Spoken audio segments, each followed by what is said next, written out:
What's up guys, Austin here from the Ghost Watch, otherwise known as Madfire Productions Channel 2, and I'm here for another Top 10 Most Haunted Places list.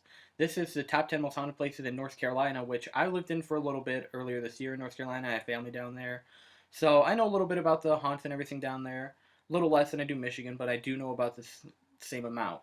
So, after about a day of research, I think I came up with a pretty good top 10 list, so I hope you'll like it, and let's get started. Number 10, I have the Brown Mountain Lights near Morganton, North Carolina. These lights occur almost every night, almost like the Paulding Light in Michigan, except these lights, there's more than one. There's supposedly a circular red color, and they'll like just keep rising above the horizon, and like sometimes I heard spinning in circles too.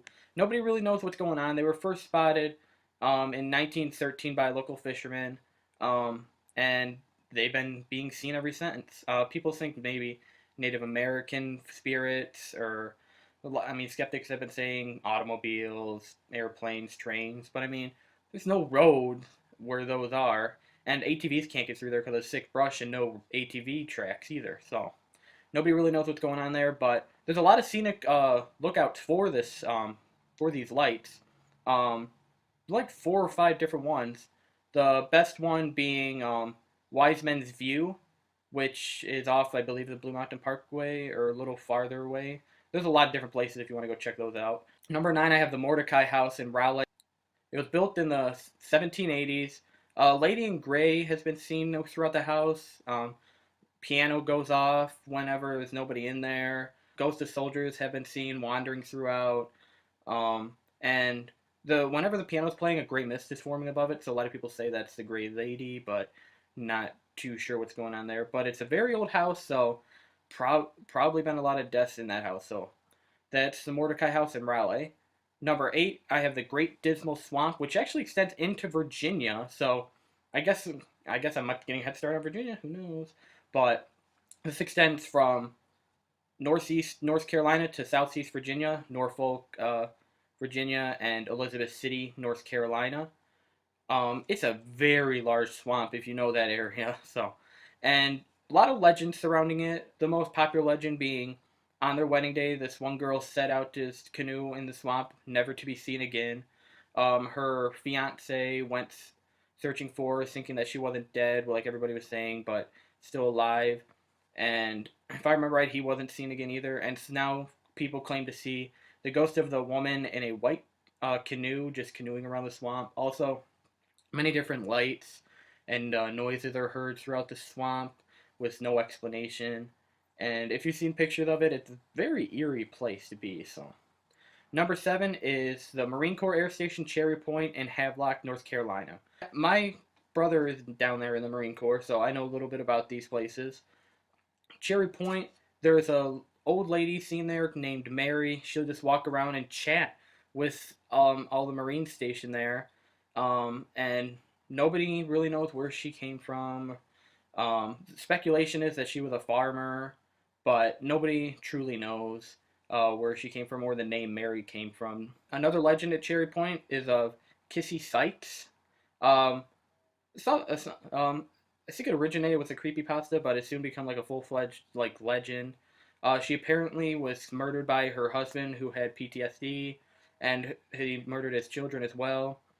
She was buried by her children, but later on, when they were constructing a new runway, they were separated. So now she goes across the entire air station looking for her children, and also basically terrorizing any man who has wronged his family in any way. Better be good to your family out there, guys. Watch yourselves. Alright, number 6 is the town of New Bern, North Carolina. Now, this is North Carolina's first ever capital and second oldest European colony, so there's a lot of history in this town. It's also a pretty wealthy area as well. But there's a couple places. The Atmore Oliver House, which was built in 1790. Poltergeist activity has been seen throughout there. Deaths occurred in the house from possibly smallpox epidemic, so there was a couple deaths in the house I'm aware of. The Cedar Grove Cemetery, which is always back and forth to be haunted and be not haunted, but a legend there is of the Weeping Arch, which legends state during a funeral when a pallbearer walks under it, if a drop of liquid lands on a pallbearer, that pallbearer is the next to die. So if you're a pallbearer at Cedar Grove Cemetery, you feel something drip on your hand. Yeah, sorry. All right, number 5 is the Biltmore Estate in Asheville, North Carolina. Now, this is the largest privately owned home in the whole country. Lots of stuff goes on here. It was built in the 1880s by George Washington Vanderbilt, who I believe also was namesake for Vanderbilt University in Tennessee, and his wife Edith. Both of them are said to roam the halls of the house. You can see George Washington Vanderbilt usually on a stormy night, is what I've heard. And also, there's a legend of a black dressed lady wandering who is always crying, very solemn. And anybody that sees her will basically just start crying. Nobody knows who she is or why she's crying or anything. But it's supposedly a very, very melancholy experience. Also, a orange headless cat has been seen just roaming throughout the house and grounds. Um, that would be a pretty eerie experience. Number 4 is the whole city of Wilmington, North Carolina. Wilmington's a major city. It's a big city, but it's a very, very old city as well. They have a couple different ghost stories to choose from. A couple different. I mean, when you have more than one ghost story to choose from, your city's haunted. I'm just saying.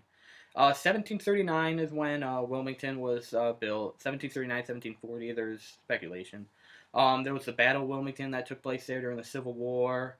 Many very old homes. There's several neighborhoods just dedicated to like old, like 1800s homes, even like early 1900s.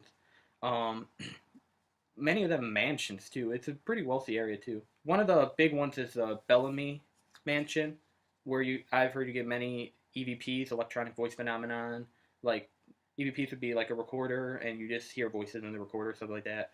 And a few apparitions have been seen there as well. Number 3 is the USS North Carolina, which is in Wilmington, but this deserves its own spot on this list, and I will tell you why. It's been docked in Wilmington. I mean, there were 10 men killed on board the ship.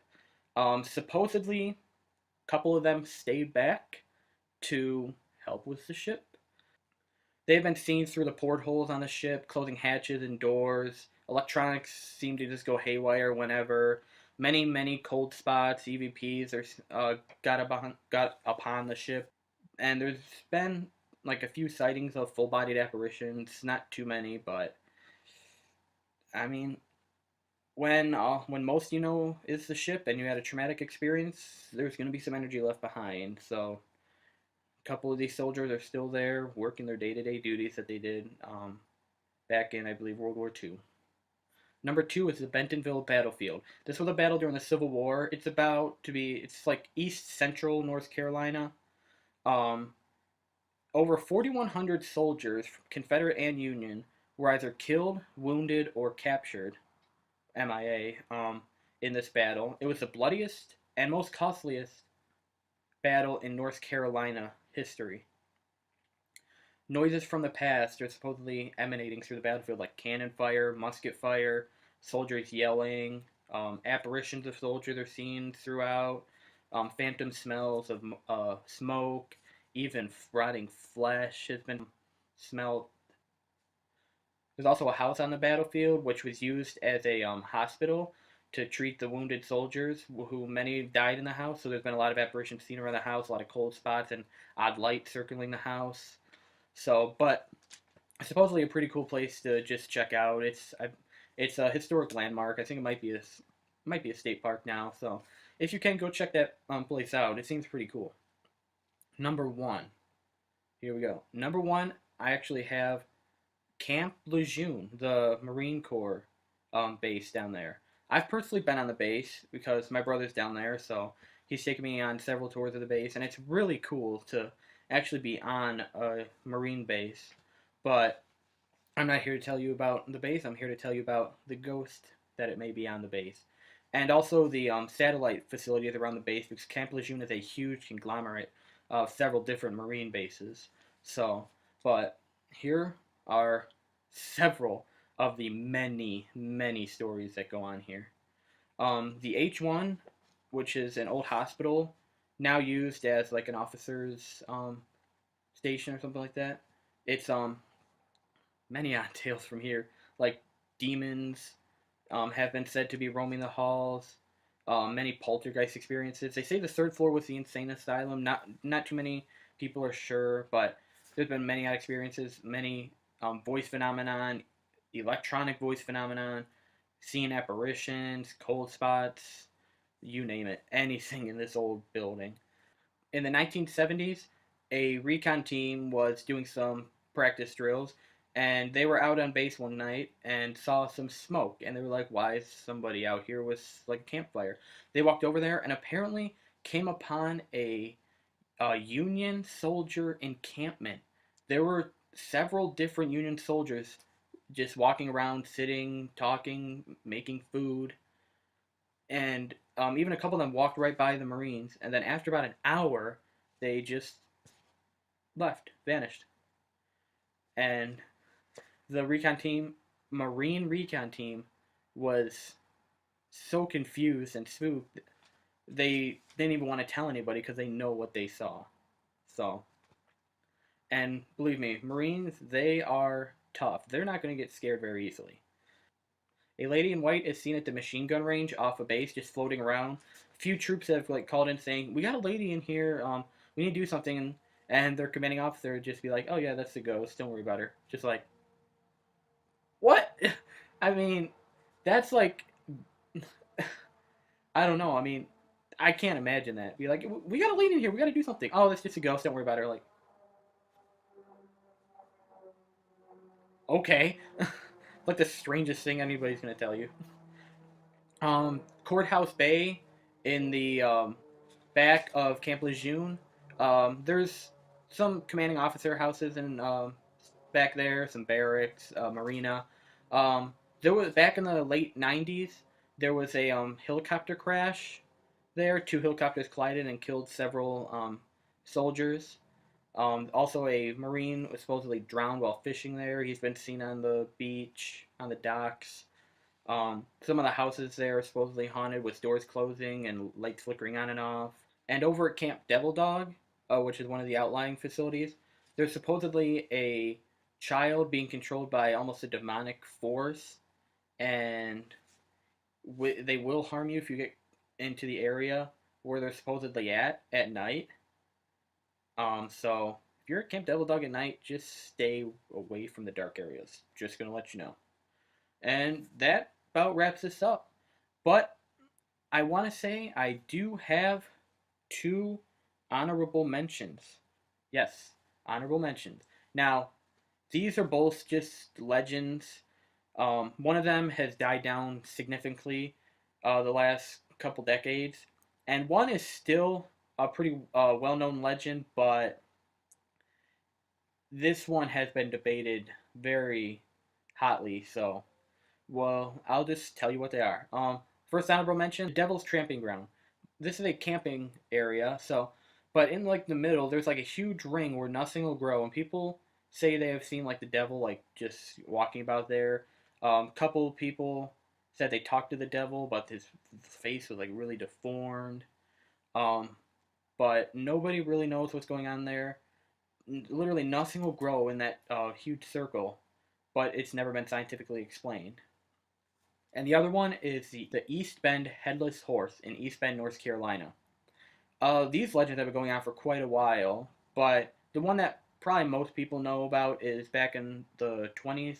Young boy was heading home, turned around and saw a headless horse chasing him, chased him all the way home, several hundred yards, and he could even feel breath on his neck from the headless horse.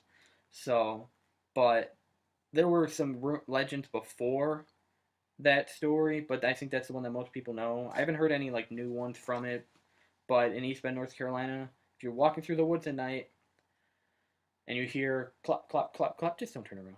Just don't turn around, or you're gonna have nightmares for the rest of your life. You choose. All right, so I appreciate you guys watching this video, and I hope you like and subscribe it. And if you want, check out my other channel, which is my main channel. I'll put a link in the description. So thanks, guys. Have a good day. Bye.